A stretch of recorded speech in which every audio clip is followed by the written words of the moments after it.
नमस्कार साथियों। तो आज मैं बताऊंगा कि ये जो आजादी है ये हमें कोई इनाम में नहीं मिली है। ये आजादी इनाम में नहीं मिली है। इसके लिए हमारे जो स्वतंत्रता सेनानी थे उनको हजारों की संख्या में हजारों लोगों ने बलिदान दिया है। उसके बाद ये आजादी प्राप्त हुई है। तो मैं आज बात कर रहा हूं जलियांवाला बाग हत्याकांड की। मैं आपको बता दूं जो जलियांवाला बाग है वो अमृतसर में एक जगह का नाम है जलियांवाला बाग। चारों तरफ से एक बंद बाउंड्री है, वहां पर बाउंड्री वॉल लगी हुई है और अंदर जाने का केवल एक ही रास्ता था। एक रास्ता था, उस रास्ते से लगभग 25,000 आदमी वहां एंटर करते हैं। वहां पर एंटर करते हैं और वो खूनी मंजर होता है। जलियांवाला बाग होता कब है?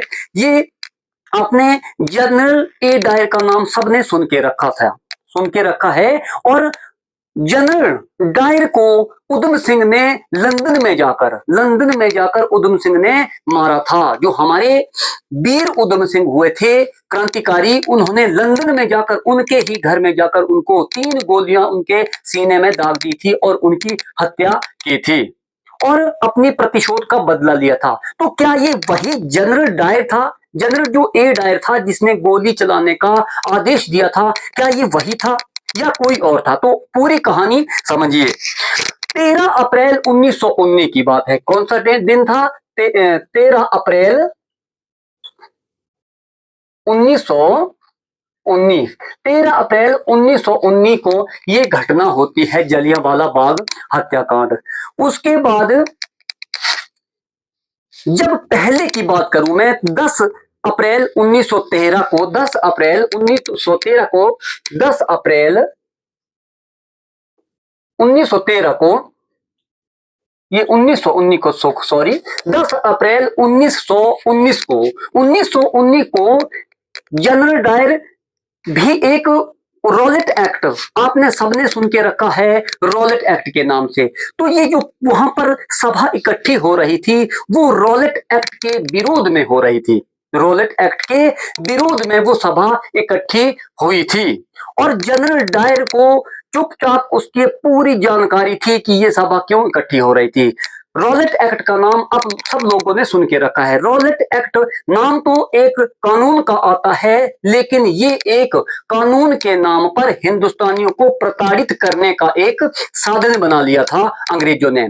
रॉलेट एक्ट के तहत क्या होता था कि कोई भी अंग्रेज अधिकारी हिंदुस्तानी को बिना कोई गवाह, बिना कोई उसको कोई सबूत के या बिना किसी वजह से किसी भी हिंदुस्तानी को पकड़ के जेल में डाल सकता था। तो इसका विरोध महात्मा गांधी जी ने भी किया था। तो इसके विरोध में जलियांवाला बाग में सारी सभा जो है वो बुलाई थी। 10 अप्रैल को सैफुद्दीन 10 अप्रैल को सैफुद्दीन को जेल में बंद कर लिया था। इसको सैफुद्दीन को जेल में बंद कर दिया था 10 अप्रैल को।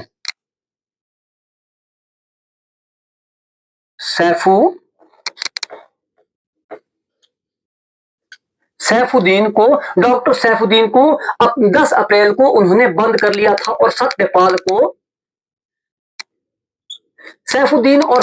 को 10 अप्रैल को अंग्रेजों ने जेल में बंद कर दिया था। तो इसके विरोध में सारी जो ये सभा थी वो इकट्ठी हुई थी। लेकिन दबे पांव जनरल डायर जो है, जनरल ए डायर वहां पर पहुंच जाता है और अपने कई सैनिकों को लेकर वहां पर पहुंच जाता है। बंदूक और तोपों को लेकर वहां पर एंट्री कर जाता है उस गेट के अंदर और अंदर के सारे दरवाजे बंद कर देता है। दरवाजे बंद होने के बाद सिर्फ एक ही सुबह का समय था और एक ही आवाज सुनाई देती है, फायर। अब फिर क्या था? फिर सब सैनिकों ने गोलियां चलानी शुरू कर दी और धड़ाधड़ इतनी गोलियां चलाई, लगभग 1600 राउंड फायर जो है वहां पर गोलियां चलाई गई थी।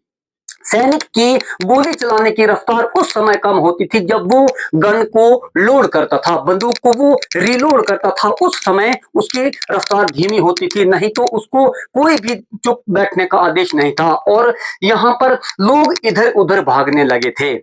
जब यहाँ आते तो वहां बॉर्डर उन्होंने चारों तरफ बाउंड्री बना के सब सैनिकों को रखा था और अंधाधुंध फायरिंग हो रही थी। फायरिंग किसी को देख के नहीं हो रही थी, सीधी भीड़ पर फायरिंग हो रही थी और आदमी धड़ाधड़ गिर रहे थे। वहां पर एक कुआं है जिसको खूनी कुआं के नाम से आज जानते हैं, उसको खूनी कुएं के नाम से जानते हैं।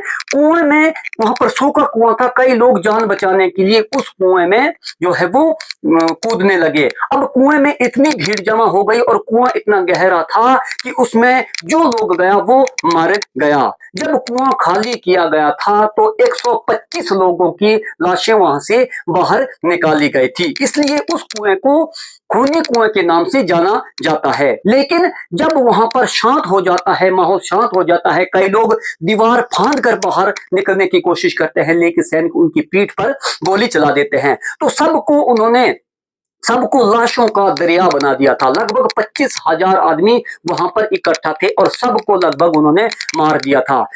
और वहां से हंसता हुआ बेशर्मी से जनरल ए डायर बाहर निकलता है और अपने ऑफिस को वो चलता है। लेकिन वहां पर भी उसका जो खेल था वो रुकता नहीं है। रास्ते में अमृतसर की गलियों में जो कोई भी हिंदुस्तानी दिखता उसको गोली मार दी जाती और कुछ को अपनी तोपों के साथ उड़ा दिया जाता था और कुछ को बांध कर घसीट कर उनको ले जाया जाता था। अब ये तो कहानी खत्म हो जाती है। उसके बाद इसी भीड़ में एक हमारे क्रांतिकारी जो उस समय बहुत छोटे थे, सरदार उधम सिंह छोटे थे, उनके माँ बाप भी उसी जलियांवाला बाग हत्याकांड में जो है वो शहीद हो गए थे। वो एक छोटे बच्चे थे, कुदरत वो इतने 1600 राउंड फायर चलने के बाद भी वो जिंदा रह जाते हैं। तो वो सोचते हैं कि मैं बदला दूंगा। अब असली कहानी शुरू होती है सरदार उधम सिंह जी की। और वो उसके बाद उन्होंने थोड़ा जैसे बड़े होते हैं, 1919 के बाद वो बड़े होते हैं, तो वो सोचते हैं कि मैं कैसे इस चीज का बदला लूं। लेकिन जब काउंटिंग की गई, वहां पे काउंटिंग हुई और इसकी पूरे देश में निंदा हुई जलियांवाला बाग हत्याकांड की। जब काउंटिंग की गई तो वहां पर अंग्रेजों ने अपना आंकड़ा बनाया कि 379 आदमी जो है, 379 आदमी की हत्या यहां पर की गई है। अब जनरल डायर पर एक फॉर्मेलिटी के लिए बैठक बुलाई गई और लंदन से एक और अंग्रेज अधिकारी इसकी इन्वेस्टिगेशन करने के लिए वहां पर बुलाया गया था, जिसका नाम था जनरल माइकल ओ डायर। अब नाम सेम है इसलिए कुछ कंफ्यूजन यहां पर होता है। जो उधम सिंह थे उन्होंने जिसने गोलियां चलाने का आदेश दिया था उसको नहीं मारा था। उस साले कुत्ते की तो मृत्यु 1927 में हो गई थी, मलेरिया होने की वजह से उसकी मृत्यु हो गई थी। अब उसको कोड हो गया था, सॉरी उसको मलेरिया नहीं, मलेरिया तो वास्को डी गामा को हुआ था, उसको कोड हो गया था, तो कोड की वजह से उसकी मृत्यु हो गई थी।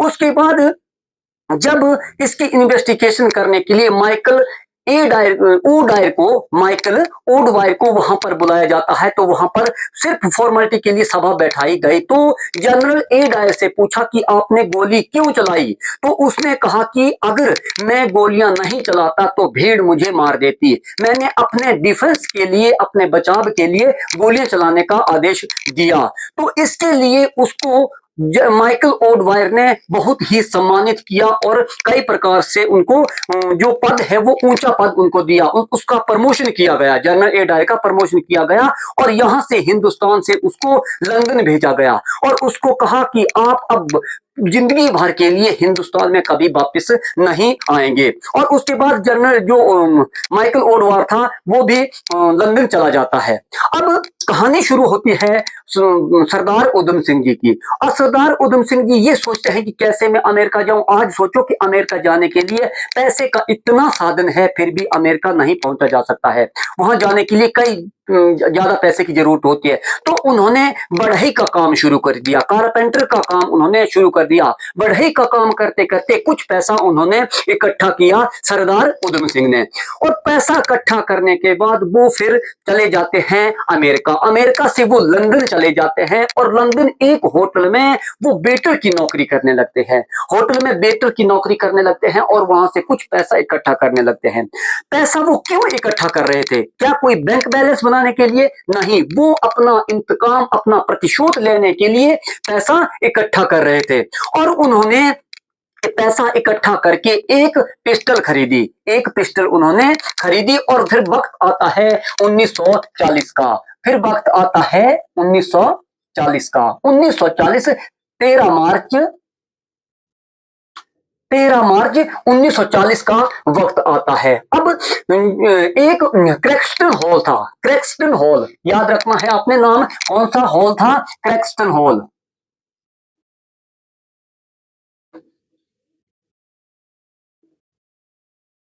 क्रैक्सटन हॉल, क्रैक्सटन हॉल में एक मीटिंग थी ईस्ट इंडिया सोसाइटी कंपनी की, ईस्ट इंडिया सोसाइटिएशन और रॉयल सेंटर एशिया सोसाइटी की जो सोसाइटी की मीटिंग थी वो वहां पर चल रही थी। जो वेटर का काम कर रहे थे उधम सिंह, कौन थे? वो थे हमारे श्री उधम सिंह। उधम सिंह वहां पर वेटर का काम कर रहे तो, और वो माइकल ओडवायर का ही इंतजार कर रहे थे। उन्होंने एक पुस्तक खरीदी, एक किताब खरीदी और किताब को बीच में से बंदूक के आकार का उन्होंने काट लिया और उसमें बंदूक जो है वो बंद कर दी। किताब में बंदूक छुपाकर वो सबसे आगे पंक्ति में बैठते हैं। जैसे ही माइकल ओडवायर वहां पे आता है, जनरल एडायर तो 1927 में ही मर गया था।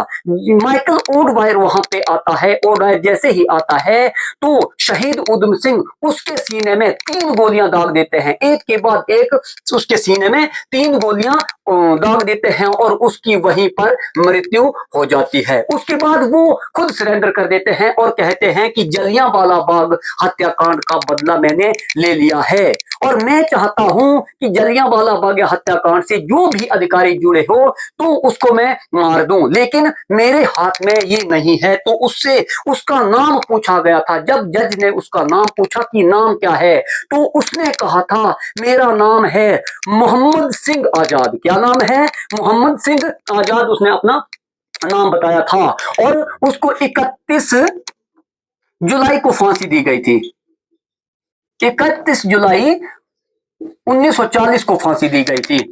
जब 13 मार्च को उसने ये कांड किया, उन्होंने 13 मार्च को उन्होंने जनरल ये माइकल ओडवायर को मार दिया था उन्होंने और 31 जुलाई को उनको फांसी दी गई थी और जलियांवाला बाग हत्याकांड की उन्होंने बदला ले लिया था। तो ये थी कहानी जलियांवाला बाग हत्याकांड की। साथियों अगली वीडियो में मिलेंगे, तब तक के लिए जय हिंद।